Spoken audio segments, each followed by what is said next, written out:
Buenos días, hermanos. Entonces vamos hoy a reflexionar o vamos a tener un tiempo, una enseñanza bíblica, pues digamos diferente a lo que venimos hablando, lo que venimos tratando en relación a Primera de Juan. Hoy vamos a hablar acerca, aprovechando esta semana que pasó y reflexionar un poco, en la pasión. El título es La pasión calvinista por el evangelismo. Se ha dicho, o a veces se cree de una manera desafortunada, de una manera equivocada, se ha llegado a pensar que porque tenemos una confesión de fe reformada, como es la Confesión Bautista de 1689, entonces tenemos por supuesto, una soteriología reformada, es decir, creemos en la elección, creemos en la predestinación. Entonces, a raíz de eso, se ha llegado a pensar que somos iglesias que no evangelizan o que no tenemos una pasión por el evangelismo, cosa que es totalmente falsa. Claro, no puedo negar que históricamente se han presentado circunstancias o hechos o acontecimientos en diferentes denominaciones, por decirlo así, o diferentes congregaciones que se llaman, o los apodaron ultracalvinistas, en las que se manifiesta pues casi que no hay que evangelizar, ¿no? Eso creo que son algunas excepciones lejanas, pero no es el pensamiento constante de lo que son las iglesias bíblicas. De hecho, nosotros creemos que el evangelismo es importante, y el primer misionero, denominado el padre de las misiones modernas, que es William Carey, era un bautista calvinista consagrado y fue a la India a hacer misiones y luchó y se esforzó en contra de aquellos que pensaban lo contrario. Es decir, las escrituras nos muestran la importancia del por qué evangelizar. Ahora, ¿cuál es el propósito? Pues el propósito es glorificar a Dios. El evangelismo, o por medio del evangelismo, glorificamos al Señor. Pero ¿por qué nos apasiona tanto el evangelismo? ¿O por qué es apasionante a la luz de las Escrituras? ¿Y por qué nosotros como iglesias bíblicas tenemos que hacerlo? ¿Por qué nosotros tenemos que hacerlo en estas épocas donde la gente está buscando como una tendencia religiosa? Están como con sus corazones un poquito más apaciguados, buscando algún tipo de experiencia. Ustedes ven de pronto los programas en el televisor, y en esta semana son programas de religión, están hablando acerca de quién era Jesús, de quién era Mesías, de por qué la resurrección, de que si es o no verídico el hecho de que Cristo vino o no vino. Este es un buen momento para nosotros hablar acerca del Señor, es decir, evangelizar. ¿Pero por qué lo hacemos? Lo hacemos, queridos hermanos, entre otras cosas, porque es un mandato divino. Pero además de eso, de lo evidente, del por qué evangelizamos, porque el Señor lo manda, también hay otras cosas que son puntos centrales en el evangelismo. Y uno de esos puntos centrales es porque creemos en la inmortalidad humana. Si usted cree en la inmortalidad del alma humana, entonces, de acuerdo al pensamiento bíblico y cristiano, usted debe entonces evangelizar. Vamos a ver qué dice Eclesiastés capítulo 3, versículo 11.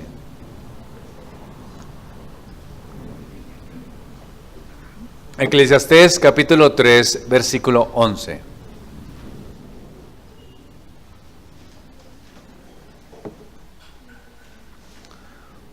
Todo lo hizo hermoso en su tiempo, y ha puesto eternidad en el corazón de ellos, sin que alcance al hombre a entender la obra que ha hecho Dios desde el principio hasta el fin.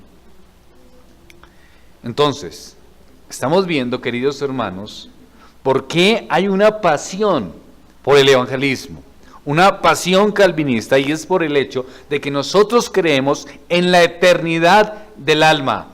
El corazón de los hombres, el alma de los hombres es eterno. ¿Qué implica entonces que sea eterno? Implica que algunas personas heredarán y gozarán de vida eterna con Cristo. Otros sufrirán una segunda muerte, separados también en el mismo sentido de eterno, de un alma eterna, pero eternamente separados de Dios. Miren lo que dice las Escrituras, Daniel capítulo 12, versículo 2. Daniel capítulo 12, versículo 2.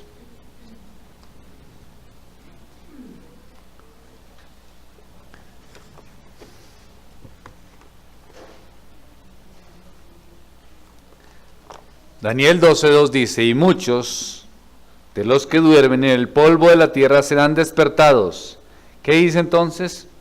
¿Unos para qué? Y otros para qué? Vergüenza y confusión, ¿qué? Perpetua. Ambos, tanto los que se salvan o los que se pierden, tienen eternidad. Unos, eternidad en el Señor para siempre, y otros, eternidad de perdición para siempre. Entonces, nosotros creemos en la inmortalidad humana, en el alma humana es inmortal. En ese sentido, los hombres tendrán que pasar una eternidad o con Cristo o sin Cristo. Por eso tenemos una gran preocupación para que las personas puedan encontrar al Señor, porque pasarán una eternidad sin Él si no vienen a Cristo. Es decir, estamos diciendo que hay una eternidad, ¿verdad? El destino eterno depende de si creemos o no en aquel cuyo nombre es sobre todo nombre debajo del cielo. Es decir, solamente en Cristo hay salvación. El problema entonces es que todos seremos eternos, pero ¿con quién pasaremos la eternidad? Eso es una pregunta, ¿verdad? En ninguno hay otra salvación, en ningún otro hay salvación, dice Hechos, porque no hay otro nombre bajo el cielo dado a los hombres en que podamos ser salvos. Si los hombres han de salvarse, deben conocer este nombre, es decir, Cristo. Y esa es la tarea de la iglesia.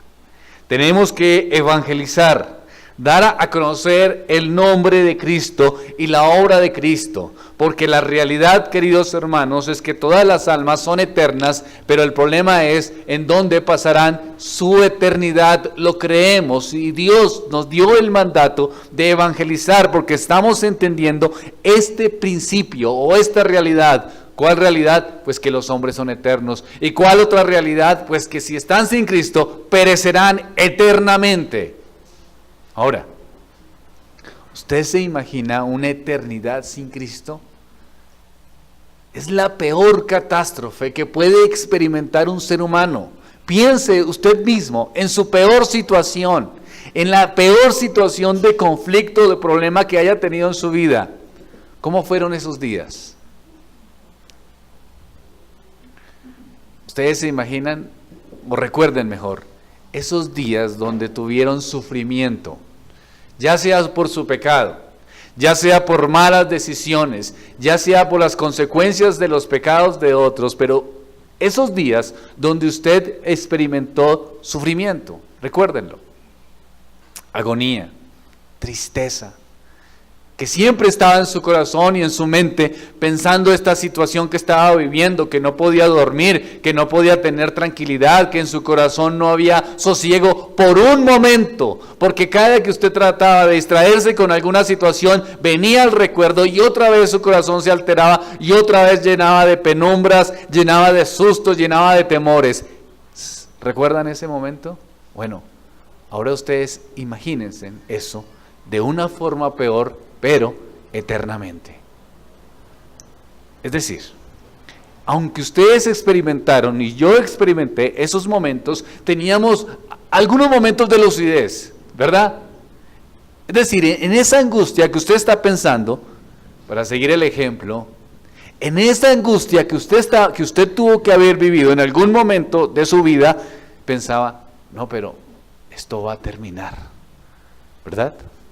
Es decir, usted pensaba, hay alguna esperanza, Hay algo que me va a dar alguna tranquilidad, ya esto va a terminar, ya el suceso que me está atormentando tanto va a terminar porque la cosa se va a solucionar o pronto llegará una situación en la cual me va a ayudar a resolver este conflicto. Usted en algún momento estuvo pensando o teniendo esperanza. Aún siendo incrédulo, aunque usted hubiera vivido esta situación como incrédulo, todavía tenía alguna esperanza de que esto terminaría. Si es una enfermedad, usted pensaría ya, tal vez los médicos me van a mostrar y tal vez esto va a terminar, tal vez si me hacen la cirugía ya también va a terminar, o tal vez si muero va a terminar, pero ahora piensen sin esa esperanza. Es decir, eternamente, sin usted, con un sufrimiento constante, con una angustia constante, pero sin un solo segundo de esperanza. Eso es la eternidad sin Cristo. Sin un solo segundo, sin un solo momento que usted pueda decir ya, por lo menos ya va a pasar esta problemática o algo va a salir mejor en el futuro. No hay, cero. Solamente sufrimiento, solamente angustia, solamente dolor en el corazón y sufrimiento permanente. Eso es la eternidad sin Cristo. Eso es. Nosotros lo creemos y por eso nos aterramos del ver a nuestros familiares, a nuestros seres queridos, a los que van por las calles, a los compañeros de trabajo, a los compañeros de estudio, a los jóvenes de nuestra congregación que no conocen al Señor, que estén en esa situación y que puedan morir el día de mañana sin Cristo. No, hermano Helber, pero usted me está confundiendo. Luego ustedes no son calvinistas. Si ustedes son calvinistas no se preocupan por eso. ¿Por qué? Porque ya Dios tiene elegidos. Bueno, sí, tengo que decir que Dios es soberano y en su plan eterno, desde antes de la fundación del mundo, escogió un pueblo para sí, pero no sé cuál es, no los identifico. Ojalá fuese muy fácil que cada uno tuviera algún tipo de señal en la frente para poderles predicarles a ellos directamente y me ahorraría mucho trabajo, ¿no? ¿Se imaginan ustedes? Sería tan fácil, ¿no? Aquí yo miro a ver quién tiene la señal y a los demás los sacamos, nos quedamos con los que tienen la señal y listo. No sabemos realmente. No sabemos quiénes son los que tienen la señal, porque no hay una señal, es decir. Entonces, lo que sí tenemos es otra cosa. ¿Qué? Un mandato. Eso sí lo tenemos. ¿Y qué? Exacto. ¿Qué tenemos que hacer? Predicar. El Evangelio, eso sí lo tenemos y eso es lo que tenemos que cumplir. ¿Y cómo lo hacemos? Pues reconociendo esta verdad. ¿Cuál verdad? Que los hombres son eternos y que si están sin Cristo es una eternidad de sufrimiento, de lloro y de angustia. Entonces, esa es una motivación permanente para el creyente. Ahora, ¿dónde está eso en las Escrituras? Esa pasión. Pues es bíblica. Miren lo que dice. Primera de Corintios, capítulo 9, versículos 19 al 22. Es bíblico tener pasión por el evangelismo. Es bíblico tener pasión por la predicación de las almas, de los perdidos, de nuestros familiares, de nuestros seres queridos, de nuestros hijos que están sin el Señor. Tenemos que tener llanto, dolor, esfuerzo en la predicación. Primera de Corintios capítulo 9 versículo 19 dice: por lo cual, siendo libre de todos, me he hecho siervo de todos para ganar a mayor número. Dice Pablo, me he hecho a los judíos como ¿qué? Como judío, para ganar a los judíos, a los que están sujetos a la ley, aunque yo no esté sujeto a la ley, como sujetos a la ley, para ganar a los que están sujetos a la ley. A los que están sin ley, como si yo estuviera sin ley, no estando yo sin ley de Dios, sino bajo la ley de Cristo. Para ganar a los que están sin ley, me he hecho débil a los débiles, para ganar a los débiles. A todos me he hecho de todo, ¿para qué? Para que de todos modos salve alguno. Yo creo que aquí tendríamos que terminar el sermón, ¿no? Es clarísimo. Miren lo que está diciendo, un esfuerzo supremo, me hago judío, me hago como los gentiles, me hago como si tuviera la ley, me hago como si no tuviera la ley, aunque tengo a Cristo, que es el Señor de la ley, pero lo más importante, si es necesario, me hago como los débiles, para ganar a los débiles, a todos me echo de todo lo que está diciendo. Miren, hago un esfuerzo grandísimo. ¿Cuál es el objetivo? Para que siquiera salve a algunos. Ese es mi esfuerzo. Hago lo que tengo que hacer para que siquiera salve a algunos. La economía de Dios es diferente, es de otra manera. No es como la nuestra. Nosotros quisiéramos grandes espectáculos para salvar a miles y miles, como se hace hoy en día, llenaran tarjeticas diciendo: soy salvo, hoy me convertí en el gran congreso, en la gran campaña evangelista o en el gran seminario de tal cosa. Pero no es la realidad. A veces Dios mueve a muchos para salvar a uno. Es al contrario, ¿me hago entender? Nosotros creemos que con uno Dios salva a muchos, pero a veces Dios utiliza a muchos para salvar a uno. A veces tenemos que movilizarnos como iglesia, dando ejemplo como iglesia, acercándonos como iglesia, muchos, enseñando, mostrando testimonio, compasión, orando fervorosamente para que solamente uno llegase al conocimiento de la salvación. Esa es la realidad. ¿Con cuántos llevamos esforzándonos años para que vengan a Cristo? Padres que tienen a sus hijos adolescentes, ¿cuánto nos llevan enseñándoles, predicándoles, o que sus hijos ya son adultos una y otra vez y pareciera que no hay resultado de salvación? Dice, pero ¿por qué no? ¿Por qué están ahí en la casa desde pequeños? Les enseñamos, les hablamos. Más oración, más fervor, más evangelismo, más compromiso, más constancia. Es el llamado cristiano, porque hay una pasión constante. Ahora, esta pasión, ¿cómo se manifiesta, queridos hermanos? Miren lo que está diciendo. Lo está diciendo el apóstol Pablo en relación a los judíos, en relación a los gentiles, en relación a los débiles, en relación a todos, para que quisiera ganarse alguno. ¿Lo hacemos con los niños? No necesita usted ir a la China para ser un evangelista. ¿Cómo es con sus hijos? ¿Los evangeliza? Hay una preocupación constante para que sus hijos entiendan el mensaje del evangelio. ¿Cómo es con su esposo o su esposa incrédula o incrédulo? Hay una preocupación con su mamá, con su papá incrédulo, con aquellos que no conocen del Señor en su trabajo. Usted tiene una preocupación para que conozcan la realidad de Dios y de cómo Cristo salvó a los pecadores. Eso es evangelismo. No de la misma forma, no necesariamente.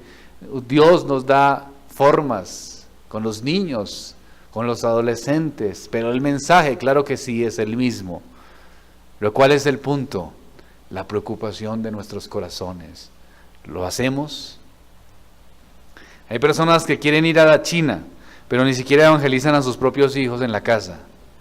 Quieren ir a otras naciones a predicar el evangelio, quieren ir a diferentes lugares, pero ni siquiera tienen una preocupación constante de hacerlo a los que viven con ellos. Las Escrituras nos dicen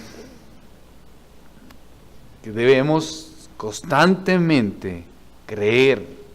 Pablo, en la ciudad de Éfeso, por ejemplo, en medio del cuartel o del templo de la gran diosa Diana, por 3 años enteros no cesó de amonestar a cada uno de día y de noche con lágrimas, dicen las Escrituras.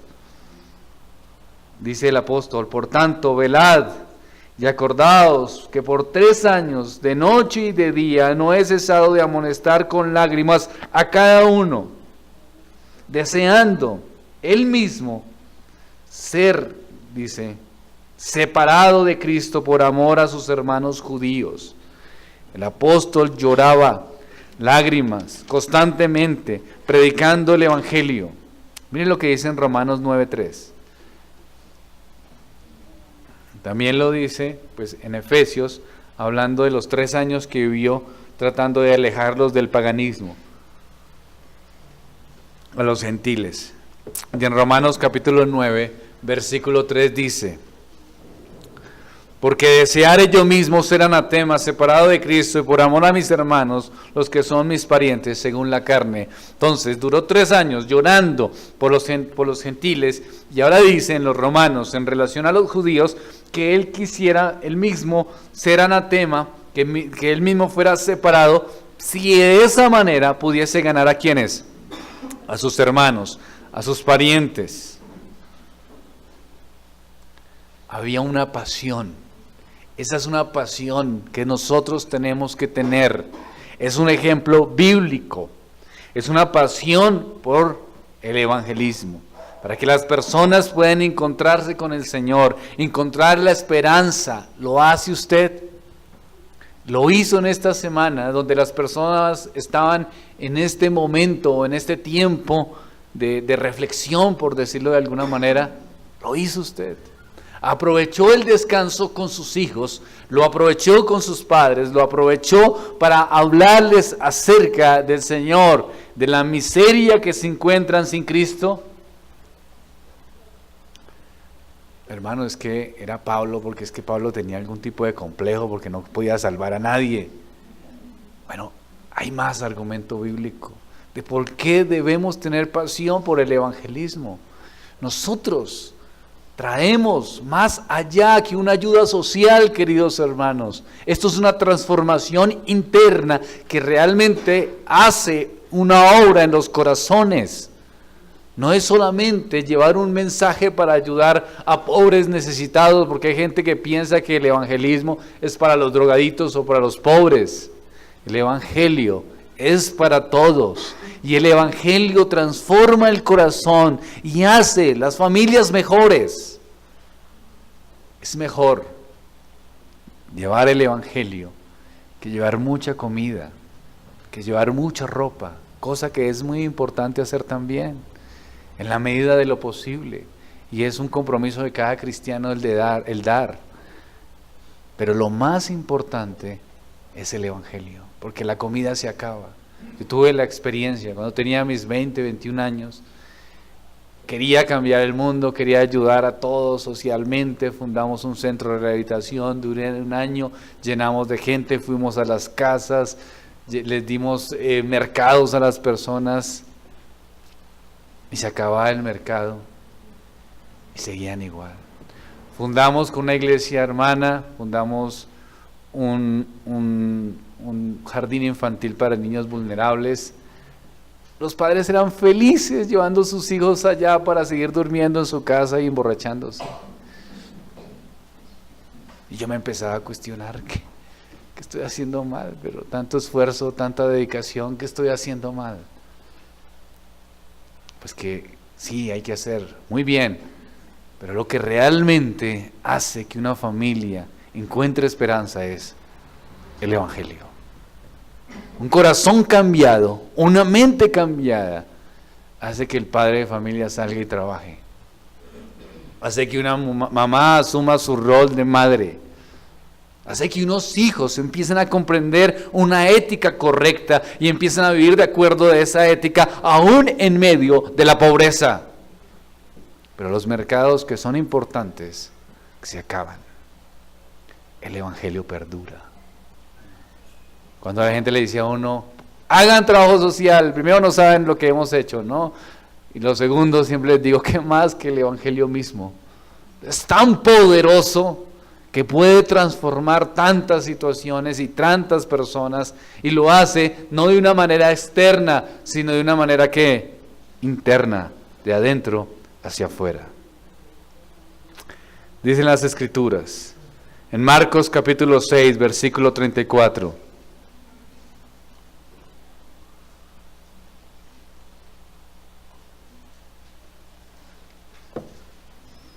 y salió Jesús y vio una gran multitud y tuvo compasión de ellos. Ahora, ¿Cuál era la razón de la compasión que tenía Jesús de ellos? Bueno, podríamos pensar que el Señor Jesús tuvo compasión por ellos porque estaban viviendo bajo el yugo romano. Entonces, si estaban bajo el yugo romano, el imperio era el que daba la mayoría de los bienes. De esa manera traía pobreza para Jerusalén. Entonces Jesús tuvo compasión de ellos porque vivían en la pobreza. ¿Será que sí? No.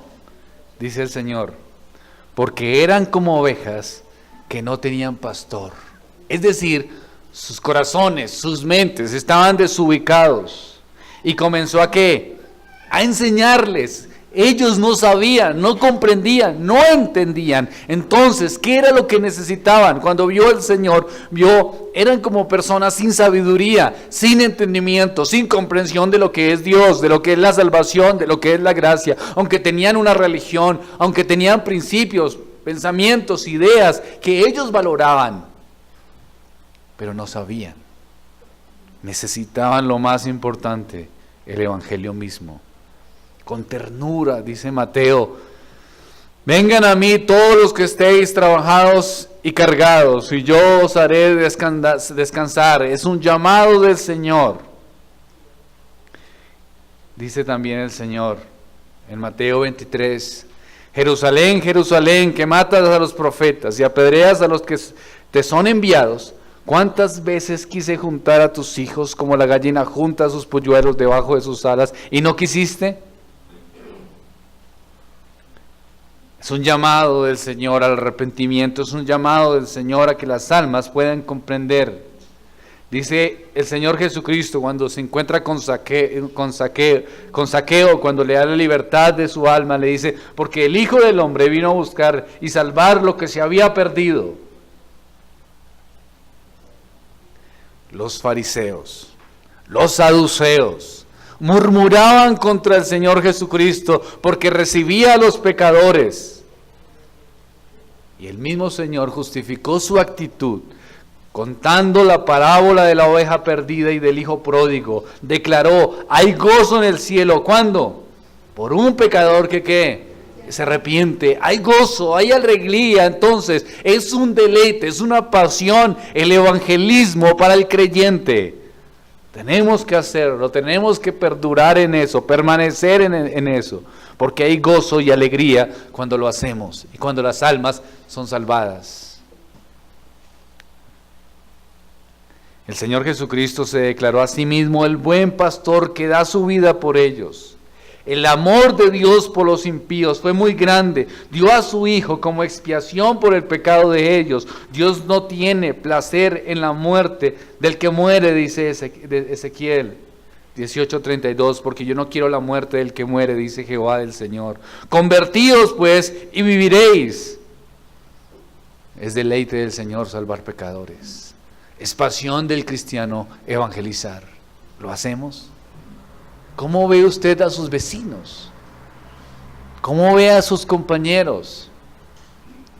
¿Simplemente como personas que están tratando de tener una filosofía de vida para ver cómo les va mejor? ¿O los ve como personas que lo más seguro, que si no se arrepienten, irán a una eternidad sin Dios? Porque si los ve así, entonces tiene que haber en su corazón un gran estímulo. ¿Para qué? Para evangelizar.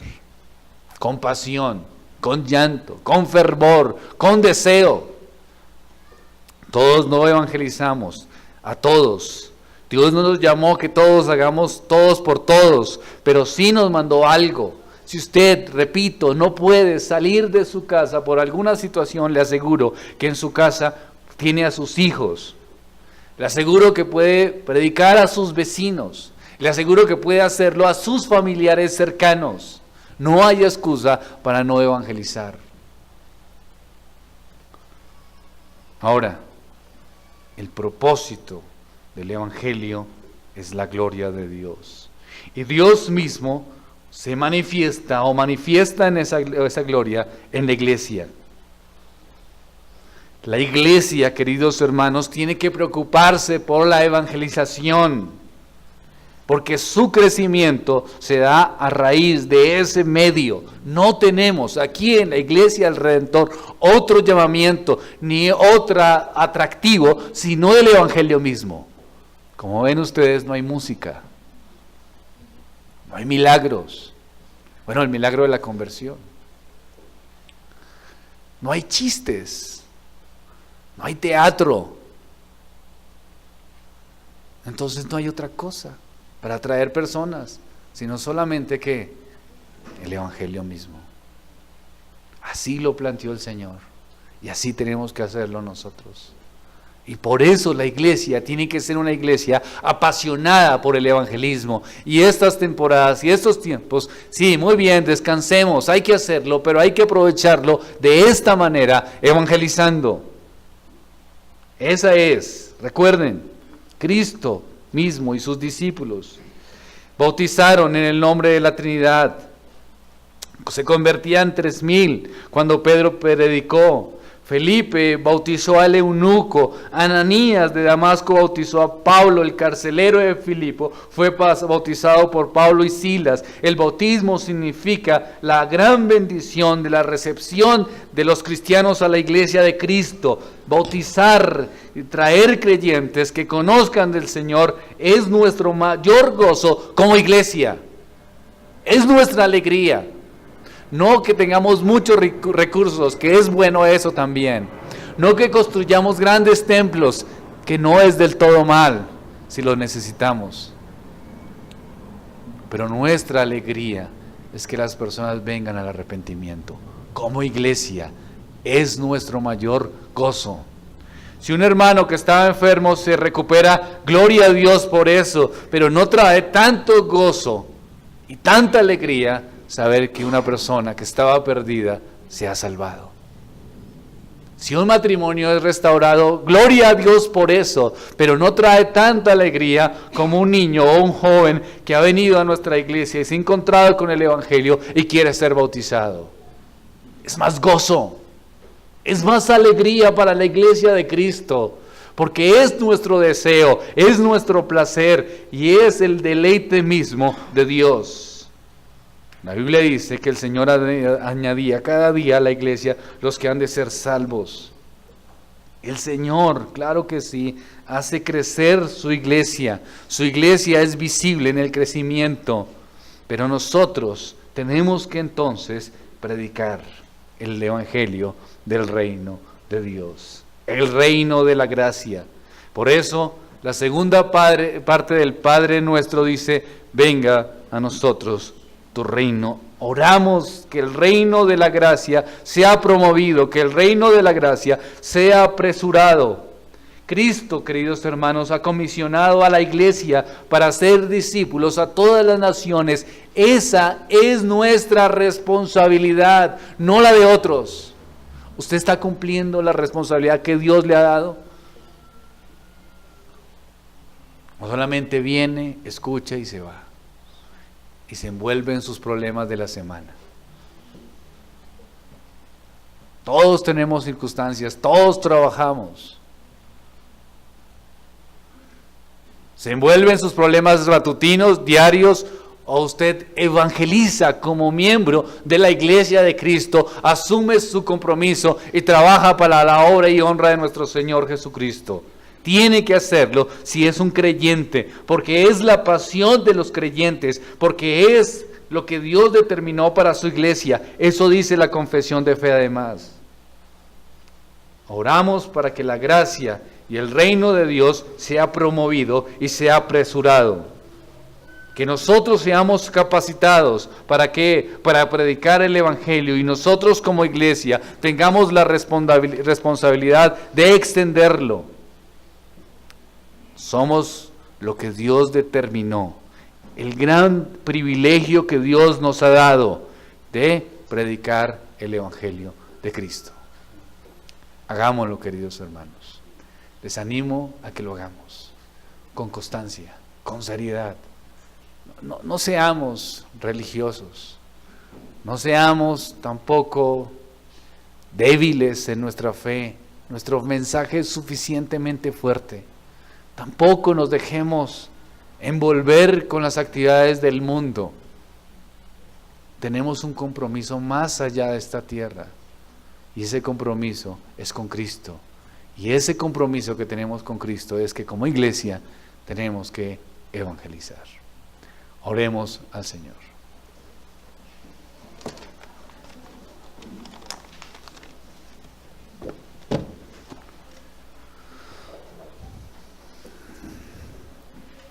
Padre de los cielos, te doy gracias porque permites que podamos entender la pasión que tuvo el apóstol Pablo, la pasión que tuvo el Señor Jesucristo, la pasión de tu iglesia, la pasión de las confesiones, la confesión de Westminster, la confesión bautista que habla acerca del compromiso, del deber que tenemos nosotros como iglesia de evangelizar. Es tu deleite, Señor, cuando los pecadores son salvos, cambian y te conocen. Es nuestro deber entonces, y es nuestro deleite, esa misma predicación para que las personas se arrepientan. Reconocemos, oh Dios, que necesitamos más de ti para hacerlo. Reconocemos que necesitamos denuedo, que necesitamos sabiduría, que necesitamos entendimiento, aún para predicar a nuestros hijos y a nuestros seres queridos. Pero Señor, te pedimos que nos des esa sabiduría, pero por encima de todo, que nos des, Señor, ese estado, esa emoción, ese sentimiento de preocupación constante por los perdidos, porque sabemos que finalmente es tu gloria. Ayúdanos como buenos reformados a predicar el Evangelio de Cristo. En el nombre de Cristo. Amén.